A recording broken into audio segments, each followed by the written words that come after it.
In America, you got the Nielsen. In Japan, it's typically video research. The point is, we're talking ratings, bro. And I'm kickstarting this series with Dragon Ball. I would like to thank Kanzenshu as all the data I'm using for the episodes comes from their website. So big thanks in advance. Episode 47 is Dragon Ball's highest rated episode, airing January 21st, 1987. The rating share came out at 29.5, the highest of any Dragon Ball series. Throughout Dragon Ball's run, it averaged a rating of 21.2. Episode 47 is obviously an exception.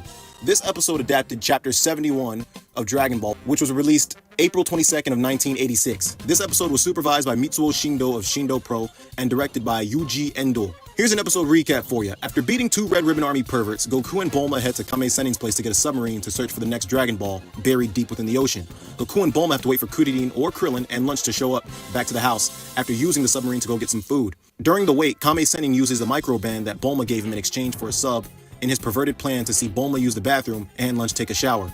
Goku and Bulma's stop at Kame's house alerts the Red Ribbon Army, who are searching for the Dragon Balls, and General Blue sends out a scout to Kame house to scout the area. In the end, Goku and Bulma take Krillin with them and are located by the Red Ribbon Army. So why did the ratings jump for this episode? The ratings around this time, up to episode 46, were around a 24 to 26.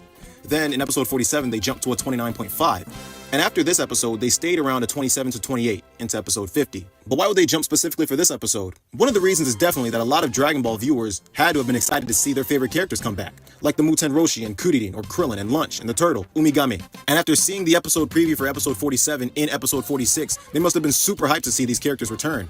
The same thing would happen later on with Dragon Ball Kai in episode 46, where episode 47 was teased. You could see Goku transforming into a Super Saiyan against Frieza, and the episode title was right there for you to see. The same thing again happened in Dragon Ball Super, when people were hyped to see the return of future Trunks, as well as what would happen to future Bulma from the preview that we saw in episode 46. And these two episodes of Dragon Ball Kai 47 and of Super 47 as well were also the highest rated episodes of both series respectively as well. So 47 may just be Dragon Ball's lucky number. I mean, you got 4 for the 4 stars and 7 for the Dragon Ball. So it kind of fits, right? In GT, something similar happened where Goku, Trunks, and Pan were in space for the majority of the series up to that point, until episode 25. Well, more people did start watching around episode 26, which was just an episode after they returned to Earth.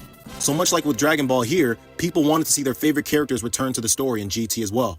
And obviously through word of mouth and TV commercials promoting the next episode, people would have been keyed in on the fact that their favorite characters were returning to Dragon Ball. It was also around the end of the Red Ribbon Army arc in the manga, with Goku fighting against Gohan, so people would have just really been excited for Dragon Ball overall.